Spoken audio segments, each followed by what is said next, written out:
Hello everyone, nice to be back and talking to you again. I know it's been a while and I'm sorry, but I'm back and making things now. You guys know that even when I'm not constantly uploading, I'm always creeping just in the background, planning dark things like a fucking vampire or a Tekken dev. In this video I want to talk to you about matchups and how they relate to certain parts of the punishment system in this game. It's actually really interesting, and I think this sort of thinking should form the basis for how you strategize depending on what character your opponent is using. First of all, I think that word matchup is thrown around a lot. It's kind of misused and misunderstood by a lot of people. Not that it matters, but you'll hear things like, you know, Law is on the stage and he does a junkyard and the opponent doesn't parry the junkyard. And somebody will say, oh, he doesn't know the matchup. But that's just lacking the knowledge of what to do against junkyard. Doesn't matter what character you are using, you should always parry junkyard. I think a matchup is specifically when two characters match up and the specific situations that occur when it's those two characters. So that's the sort of thing I'm talking about here. Now, I used to think that matchups weren't really a big thing in Tekken, at least not the same way they are in other fighting games. You think about 2D fighting games, you'll have a character that has a certain special move that goes scoobity whap, and then another one that has a move that goes scoobity whoop, and if they overlap, this move beats that move, and so it's a favorable matchup. But you also have widely different play styles in some fighting games, and if you look at Smash Brothers, for example, there's this character Incineroar. He's kind of the Potemkin of that game. I think he's the slowest moving character in the game, but if he gets it and grapples you, he can kill you in like 2 hits. But then you have a lot of zoning characters in that game, like Samus, who specialize in keeping a character like that away, and so the matchup starts to crystallize. One character is going to try and struggle because it's not a favorable matchup to get in on the other. But in Tekken, things like that are kind of rare because in this game, it doesn't seem like it to us because we're inside the Tekken microcosm all the time, but characters in Tekken are extremely homogeneous. They basically specialize in doing the same thing.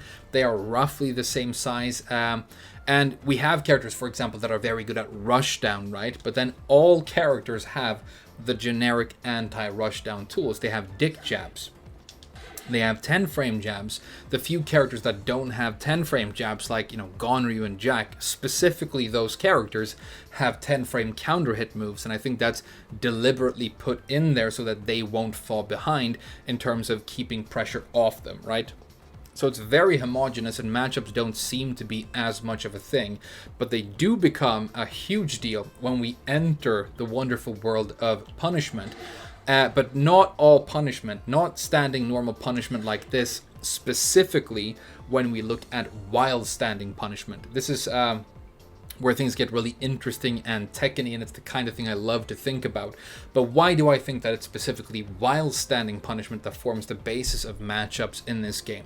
Well, the main reason is, like, why doesn't, you know, normal standing punishment like this play, nearly as significant a role? And I think it's because specifically in this version of the game, specifically this late in the game, in the current meta, most people, when we just play neutral and we're just using moves like this, we've gotten very used to relying almost exclusively on moves that are safe on block. And the best characters in the game can do that. They can play all of their neutral and be very successful without ever really doing a single move that is block punishable. So I've talked about this before. Block punishment has had like an ever diminishing role in this game, and I love block punishment, so I think that's kind of sad. I would love for it to be, you know, more of a significant factor. But lows in this game are basically overpowered. Lows are extremely powerful in Tekken because ducking is too dangerous, so lows tend not to get blocked. So they're basically unblockables, and you can do a lot of lows and deal a lot of damage. And so to counteract that, to counteract the overpoweredness of lows, a couple of things have been done to them. First of all, they tend to impact a lot slower than other moves. They tend to almost never be safe on block. Basically, safe on block lows don't exist in this game. There are a couple of exceptions, but they tend not to be allowed to be safe on block. And then, of course, there's universal low parry. So all these checks just to try and control the overpoweredness of lows, and I still think they tend to be extremely good in this game system, right? So every character in this game has to do lows. You have a couple of characters that can rely on other dangerous things like a throw mix-up to compensate for a lack of lows, but even those characters and all other characters have to do lows. You will do lows when you play this game, and if you have good lows, you'll do them a lot. But, like I said, they tend not to be safe on block, which means that you open up this wonderful world of actual occurring block punishment. But there is huge disparity in the power levels of while standing block punishment in this game, and the reason we have these two characters here is that I wanted to talk about a couple of extreme examples just to show you how much this can actually matter when you're playing this game. So Zafina, in my opinion, has some of the worst block punishment of any character in this game. I didn't go through and think about the entire roster, but she's like down there at the bottom. I mean, some people might think that getting this into Scarecrow is really good. I think it's kind of overestimated, but apart from that, you don't even get a knockdown for 13. You have no launcher at 15, you get it at 16. I mean, you have this for 14, which is really good, but kind of scuffed overall. And then for while standing, it's really bad because Zafina has a while standing 4, that's 11, and then nothing for 12, nothing for 13, nothing for 14, and then she gets a launcher at 15, which is kind of good because you can sort of pseudo confirm it even though it's inconsistent and leads to low damage. But the fact that she has nothing threatening for 12 or 13 is huge for this character in terms of matchups. So, say for example that you are Zafina and you're playing against a Brian, which will happen, extremely popular character, and that Brian is doing Hatchet Kick, which also will happen because it's one of the best lows in the entire game and a very popular move. If Brian is playing against Zafina, as long as she's not low parrying it, which is just, a super hard read, if she does manage to block one of these lows, the worst that's going to happen to Brian is this while standing 18 damage 4 right here. Very puny, she gets a bit of advantage, but it's not a significant punish at all. But if he's playing against Negan, for example, another one of my characters, Negan can do a while standing 1-2. That's 30 plus damage, but he also transitions with a lot of advantage into a powerful mix-up stance, Intimidation. So it's a completely different world. This thing for 18 damage versus 30 plus damage, basically twice as much damage, and a powerful stance mix-up. That completely changes to what extent you can abuse and just keep on doing hatchet kicks as the Brian player. And when you think about it, if you're playing against Zafina, unless you're being really stupid obvious, you can do like 3 hatchet kicks, and then she blocks one, and then you just do a couple more because the risk-reward ratio is so in the favor of the person doing the low in that situation. But let's talk about a couple of other sort of extreme but interesting examples, because it gets much, much bigger and much, much worse than that. And that's the reason we have Kazuya on the screen right here. One of the extremely few characters in this game who has a 13 frame while standing launcher. And Kazuya dominates the world of faster than 14 frames while standing launchers, because the other characters that can do it tend to be flawed in other ways or not very popular, but Kazuya just happens to have the best move in every move category, just slotted in, best jab string, best keep up move, best mix up low, and so on.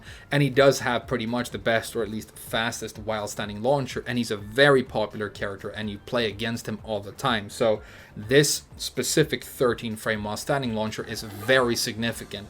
And think about a couple of matchups that occur. For example, Elisa has a hop kick, right? 2 hits, forces crouch, so you can punish it, or you have to punish it more or less with a while standing move. If Elisa is playing against Zafina, she can sense that the opponent is about to do a low, and she can throw out a hop kick, and if she guesses right, she'll get an entire big combo, which is great. If she guesses wrong and gets blocked, most of the time, worst that's going to happen to her is this thing. Maybe she sidesteps, she thinks the opponent's going to swing, and she wants to try for a hop kick right there, and she can do that. And Elisa is a character that loves to do that sort of setup. She's good at stepping, right? But if she's playing against Kazuya, it's the difference, because he can launch punish that hop kick. It's the difference between this little thing right here and a combo that is, a full combo, and you might lose the round right then and there.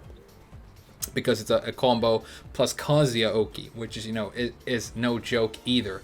So you see how, I mean, if you're playing Elisa against Kazuya, I would say that the risk-reward ratio changes so dramatically that you should basically never use your hop kick ever.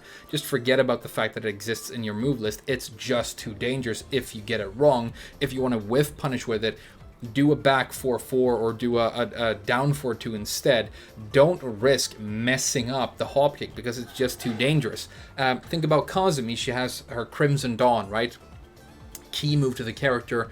One of the key mind games of the character, how she scores wall splats. Crimson Dawn is the down for 1-2, by the way. So the thing is, like, is she going to finish the string and do the second hit? Well, if she does against Kazuya, he will launch punish her. And so again, kind of so dangerous that you more or less have to forget about finishing that string, which is huge. Kazumi, nobody plays her anymore, but if you do, you know what I'm talking about. And coming back to the characters we have on the stage right here. This is one of the best lows in the entire game. I think it's Zafina's best move by a margin, more or less.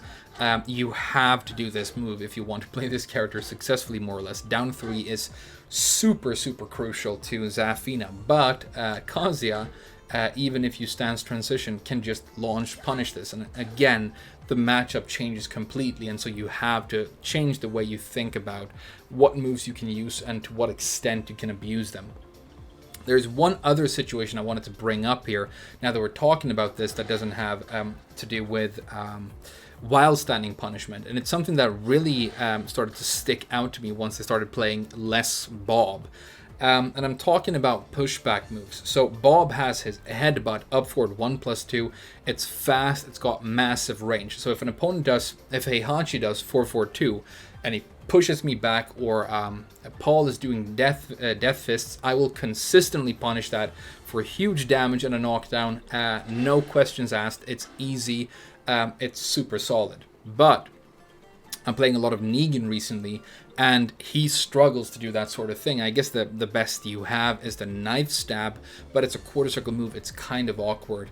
It's difficult to do, and if you mess up against Heihachi's 4-4-2, you're gonna eat an electric for your failed punish, right? So it's very dangerous, and it's most of the time I don't attempt it, honestly, which means that Heihachi can abuse like an extremely long range, extremely powerful, safe on block mid, and he can just do it and then do it again. Again, as long as he's not being super stupid with it, and it's so abusable that it's crazy, right? So Bob versus Heihachi and Negan versus Heihachi is a completely different world. And if you are the Heihachi player, you're online and you see your opponent's character show up, if you think about that, I think you should right away start thinking about the things you can do now and abuse now because you are in this specific matchup. And thinking about all this, I think the question sort of becomes, is this a good thing, or is this another thing that we want to sort of iron out or homogenize? Is it fair that Kazuya has such powerfully good matchups against some characters in this game that he can just neutralize some of their key tools that other characters can't? And I can see arguments for both sides here. I both think that, yeah, that's kind of unfair and kind of crazy, and maybe that should be homogenized as well and brought into line of like the rest of the design of Tekken. But the other thing is, like, I mentioned I like punishment, and I think if punishment was more diverse and block punishment, even when you're standing up normally, was more of a thing, maybe all these diverse fun matchups would start happening, and people would have to like have a sub character against certain matchups to do well against them, and maybe that adds more complexity and fun and variety to the game. So I can definitely see arguments for both things. The last thing I wanted to mention is that I think the worst matchup in the game actually relates to nothing that I've talked about today, because there is a character in this game that has a uniquely strange character model. There are a couple, fuck 'em lam, but Kuma and Panda are like uniquely strange in the way they stand and the size that they have and the way that they move when you hit them with moves. And it's very, very rare that somebody plays Elisa. It's very rare that somebody plays Kuma or Panda. So those two characters playing against one another is very rare as well. But if you have played this matchup, I think it's the most unwinnable matchup in the entire game, because the characters are unorthodox. They're not, homogenous. They're very different. Because Kuma tends to stand at an angle like that, and Elisa comes down with her only real pressure tool, the hop kick, at the same angle, which means that she will never, you can stand as close to Kuma as you want, and you will never hit him with dive kicks. It's crazy. If they were infinite, if there were infinite bear legs and an infinite dive kick, they would just go on forever, parallel lines into infinity. But he also, tucks his legs in behind him, and you can't clean hit him with down 3, which is like the other really important thing that character has to do. So I wanted to ask you, like, do you have other really strong, really bad matchups that are specific to your character? Things that we might not realize because we don't play those characters. If you have some cool examples, I would be very interested to know. It's not me trying to like force engagement in the comments, not the sort of thing I care about, but I do want to find more of these unique, fun situations, because I think it's a very flavorful part of this game. But the next time you play online and you match up against certain characters, if you want to excel in that matchup, start thinking about specifically what while standing punishers do I have, and does the opponent have, and what lows are going to come into play here, because I think that should change what moves you use and abuse, and it can dramatically change. Unlike the rest of Tekken, those things can really impact how you do in a matchup. And also keep in mind, you always want to have one of those long range moves for pushback moves locked and loaded. But thank you so much for watching this. I hope it was interesting, and I'll see you guys again very soon.